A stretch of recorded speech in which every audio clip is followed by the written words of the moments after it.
یہ آج جو ہمارے یہاں پھڈے ہو رہے ہیں نا، چھوٹی چھوٹی باتوں کے اوپر اتنے بڑے پھڈے، اور یوٹیوب کے اوپر جو تماشا ہے، میں آپ کو تو عرض کروں گا اور سب جو سننے والے ہیں کہ اس لعنت میں خدا را آپ مبتلا مت ہوئیے گا کہ کسی ایک کی عقیدت میں آپ دوسرے کسی سنی عالم کو ذلیل کریں، اس کو بے عزت کریں اور اس کی عزت کی دھجیاں بکھیرنا اپنے لیے جائز اور بالکل حلال سمجھیں۔ ہو سکتا ہے جس سے آپ عقیدت رکھتے ہیں وہ فکری یا علمی اختلاف سے خطا پر ہو اور سامنے والا حق پر ہو، پاسبل ہے نا؟ آپ علماء ہیں، آپ نے پڑھا ہے کہ جب اختلاف ہم پڑھتے ہیں تو ہم کہتے ہیں ہو سکتا ہے اس مسئلے میں امام اعظم رضی اللہ تعالیٰ عنہ مصیب ہوں، امام شافعی مخطئ ہوں، اور یہ بھی ہو سکتا ہے کہ امام اعظم رضی اللہ تعالیٰ عنہ سے اجتہادی خطا ہوئی ہو، امام شافعی حق پر ہوں، لیکن ہم امام اعظم کے مقلد ہیں، ہم ان کی پیروی کریں گے۔ پاسبل ہے، ہو سکتا ہے۔ اب آپ غور کریں کہ وہ متبع کتنے خطرے میں ہے کہ اگر اس کا بڑا کسی علمی خطا میں مبتلا ہو کر ناحق کو حق کہہ رہا ہے اور سامنے والا حق کہہ رہا ہے قرآن و حدیث کے مطابق، لیکن اس کی عقیدت یہ کہتی ہے کہ چاہے وہ قرآن بیان کر رہا ہو حدیث، تیرے بڑے نے جو کہا اس کو ماننا ہے، تو وہ حق قرآن اور حدیث کے خلاف بولے گا اور اپنا ایمان تباہ کر بیٹھے گا۔ اب یہ ہو رہا ہے، اپنے متبعین کو اپنے لیے استعمال کیا جا رہا ہے ڈھال بنا کر، اور سنیت کے پرخچے اڑ رہے ہیں۔ اور کن مسئلوں میں؟ جو ہمارے اکابرین، ہمارے علماء اہل سنت کے درمیان مسلمہ چیزیں تھیں، ان پر بحثیں ہو رہی ہیں۔ حق چار یار کہنا صحیح ہے کہ نہیں، اس میں مناظرے ہو رہے ہیں بڑے بڑے۔ ارے بھائی یار، کہنا کہو، نہیں کہنا نہیں کہو، یہ کوئی اتنی علمی بحث ہے کہ اس میں لمبے لمبے مناظرے، لاکھوں روپے اس میں خرچ کر کے اور مقابلہ اگر کرنا بھی ہو تو ٹیبل ٹاک ہونی چاہیے۔ علمی اختلاف جیسے میں نے کہا یہ برا نہیں ہوتا، ٹیبل ٹاک۔ یہ دیکھیے عوام ہمارے اختلاف کو کس نظر سے دیکھ رہی ہے۔ تو اس لیے اگر کوئی تربیت قبول نہیں کرتا، تزکیہ نفس اپنا نہیں کرتا، تو خرابیاں پیدا ہوتی۔ تکبر، غرور بعض اوقات ہم نے دیکھا ہے عالم بن جانے کے بعد ایسا کوٹ کوٹ کے بھرا ہوتا ہے جس کی کوئی انتہا نہیں، اور جس کے دل میں تکبر ہوگا کبھی اصلاح قبول نہیں کرے گا، دوسرے کو حقیر سمجھے گا۔ حسد کا مادہ بہت ہی زیادہ علماء کے اندر پایا جاتا ہے، ایک دوسرے سے حسد کرنا، کسی کی تعریف، یعنی اس میں بھی جھگڑا ہوتا ہے کہ اگر ایک پوسٹر لگا ہے نا، شہباز کا نام بیچ میں گول میں بڑا سا کر دیا اور مفتی اکمل کا نیچے چھوٹا سا کر دیا، تو اس میں اختلاف کروں گا میں کہ یار اس کا بیچ میں میرا نیچے، اس کا اتنا بڑا نام اور میرا اتنا سا، تم نے مجھے بے عزت کر دیا، میں نہیں آتا۔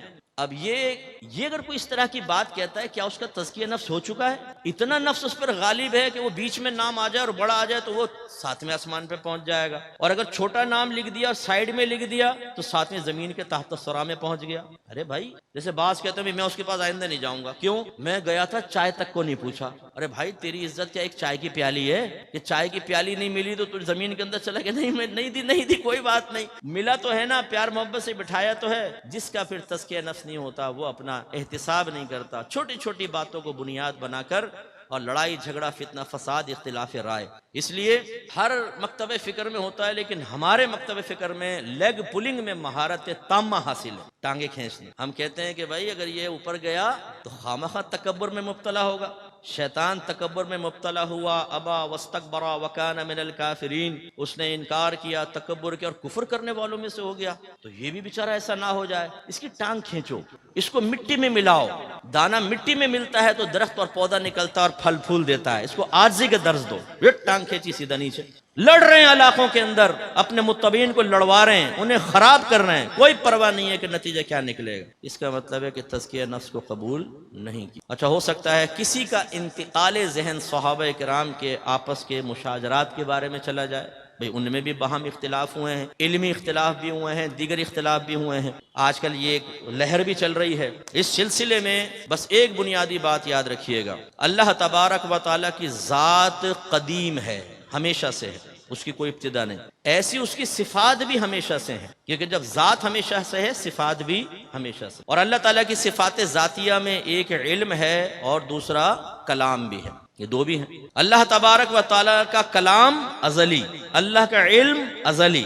اس کا مطلب ہے صحابہ کرام تو ابھی پیدا بھی نہیں ہوئے، اللہ تبارک و تعالیٰ کا ان کے بارے میں ارادہ موجود، اللہ تعالیٰ کا ان کے بارے میں کلام موجود۔ اللہ نے قرآن میں فرمایا رضی اللہ عنہم ورضوا عنہ، اللہ تعالیٰ ان سے راضی ہو گیا، وہ اللہ سے راضی ہو گئے۔ اس کا مطلب ہے اللہ تعالیٰ سب جانتا ہے کہ صحابہ کے مابین کیا ہونے والا ہے، کیا کیا معاملے ہوں گے، اس کے باوجود ازل سے اعلان فرمایا اللہ ان سے راضی اور وہ اللہ سے راضی۔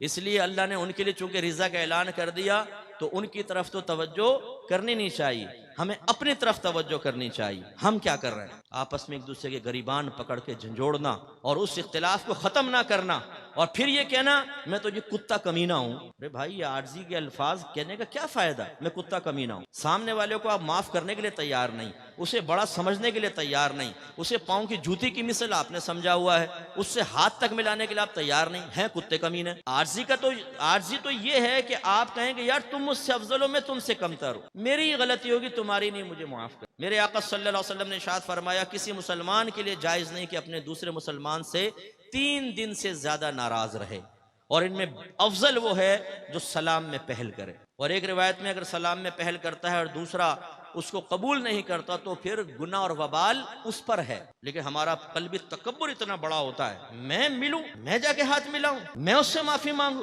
یہ میں نے ہمیں تباہ کر دی، غلط چیز۔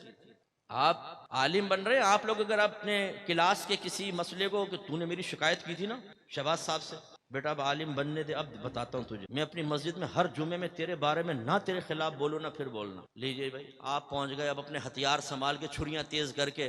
اللہ نے عزت دی تھی کہ اس کو استعمال کر کے لوگوں کو نفس و شیطان سے بچاؤ۔ اللہ نے وقار دیا تھا کہ لوگوں کے ذہنوں کو پاکیزہ کرو۔ اللہ تعالیٰ نے مقام عزت پر بٹھایا تھا کہ لوگوں کو اپنے گرد کر کے انہیں اللہ کے قریب کرو۔ آپ نے چھریاں تیز کر لیں اپنے تمام باطنی خباثتوں کو پورا کرنے کے لیے۔ نتیجہ کیا نکلے گا؟ جتنا اللہ تبارک و تعالیٰ نے کسی کے لیے ازلی فیصلہ کر چکا ہے، یہ کیا ہوا ہے، اس سے زیادہ آپ کچھ نہیں کر سکتے۔ نبی کریم صلی اللہ علیہ وسلم نے حضرت ابن عباس رضی اللہ تعالیٰ عنہ سے فرمایا کہ ابن عباس، اگر ساری دنیا تجھے نفع پہنچانے پر جمع ہو جائے تو اتنا ہی نفع پہنچا سکتی ہے جتنا اللہ نے تیری قسمت میں لکھا ہے، اور اگر یہ سارے تجھے نقصان پہنچانے پر مجتمع ہو جائیں تو اتنا ہی نقصان پہنچا سکتے ہیں جتنا اللہ نے تیری قسمت میں لکھا۔ کتنا نقصان پہنچا لیں گے آپ؟ کرو غیبتیں، کرو چغلیاں، کھینچو ٹانگیں، کرو کسی کے متبعے کو اس کے متبوع سے بدزن، کتنا کر لو گے بھائی جان؟ اتنا ہی کر لو گے جتنا اللہ نے قسمت میں لکھا ہے، لیکن نتیجہ کیا نکلے گا؟ تم ذلیل و رسوا ہو جاؤ گے آخرت میں۔ بعض اوقات اللہ تبارک و تعالی، میں ہمیشہ یہ کہتا ہوں، یہ اس سے ڈرنا چاہیے، مجھے بھی ڈرنا چاہیے۔ یہ عوام بیٹھی ہے نا، ہو سکتا ہے ان میں سے کوئی مجھ سے زیادہ اللہ کی بارگاہ میں مقبول ہو، اور میں اپنے ذاتی مفاد کی وجہ سے، ذاتی مفاد، دینی مفاد نہیں، اس میں ناراضگی بالکل حق اور سچ ہے اور میرے آقا صلی اللہ علیہ وسلم کی سنت ہے، لیکن ہو سکتا ہے میں ذاتیات کی خاطر کسی کو عام سمجھتے ہوئے اس سے انتقام لینے کی کوشش کروں اور وہ اللہ کی بارگاہ میں مجھ سے زیادہ مقبول ہو، تو گویا کہ میں اللہ کے ایک مقبول اور محبوب بندے کے خلاف کارروائی کر رہا ہوں۔ اس کی تباہی نہیں ہوگی، تباہی میری ہوگی۔ یہ کیوں نہیں سوچتے ہم علماء کہ یار میں اس کے خلاف غیبت کر رہا ہوں، چغلی کر رہا ہوں، اس کے ٹانگیں کھینچ رہا ہوں، کیا آپ کے پاس کوئی سرٹیفکیٹ ہے؟ کیا اللہ نے آپ سے وعدہ کر لیا ہے کہ آپ زیادہ مقبول ہیں، وہ غیر مقبول ہے؟ آپ اللہ کے زیادہ پیارے ہیں، وہ کم پیارا ہے؟ ہو سکتا ہے وہ زیادہ پیارا ہو سکتا ہے وہ زیادہ اللہ کی بارگاہ میں مقبول ہو، اور آپ اس کی غیبت کر رہے ہیں، آپ اس کی چغلی کر رہے ہیں، آپ اس سے وابستہ لوگوں کے ذہن خراب کرتے ہیں، ان کے دلوں میں نفرت کے بیج ڈالتے ہیں۔ مجھے دیانتداری سے جواب دیں گے آپ سب، یہ کام انسان کا ہے کہ شیطان کا؟ زور سے بولے۔ یہ شیطان کا کام ہے، نفرتیں پیدا کرنا، ایک دوسرے سے جدا کرنا، کسی کی بنی بنائی عزت کو خراب کرنے کی کوشش کرنا۔ کیا آپ نے یہ مسئلہ نہیں سنا کہ اگر ایک مسجد بنی ہوئی ہو، اس کے قریب ایک دوسری مسجد قائم کرنا مکروہ ہے، اسے مسجد درار قرار دیا گیا ہے؟ کیوں؟ اس لیے کہ جب پہلے ایک سنیوں کی مسجد موجود ہے، اب چاہے سنی ہی کوئی مسجد بنائے، یہ پہلی مسجد کے لیے تقلیل جماعت کا سبب بنے گی، تو اس کو مسجد درار قرار دیا ہے۔ یہ مسجد درار ہے، نہیں قائم کر سکتے آپ، دوسرے مسلمان کو نقصان ہوگا، اور یہاں پہ ہم چھری کانٹے تیز کر کے ارادتاً کر رہے ہیں۔ اب مجھے سمجھ میں نہیں آتا پھر اپنے شاگردوں کو کون سا درس دیتے ہیں آپ؟ یہ سمجھاتے ہیں کہ دیکھو بیٹا استادوں کا ادب کرنا چاہیے، دیکھو لڑنا نہیں چاہیے، دیکھو ایک دوسرے کی عزت کرنی چاہیے، تو شاگرد بھی کہے گا حضور آپ کیا کر رہے ہیں؟ وہی بچے تو نہیں ہیں، سارے کے سارے بالغ ہیں، اور یہ تو 1.5 بالغ ہیں، جیسے ہوشیار اور 1.5 ہوشیار ہوتا ہے نا، ایسے یہ تو بالغ نہیں، 1.5 بالغ ہیں، نئی نسل کے بچے ہیں نا۔ تو اس لیے تزکیہ نفس کو قبول کرنا انتہائی ضروری ہے۔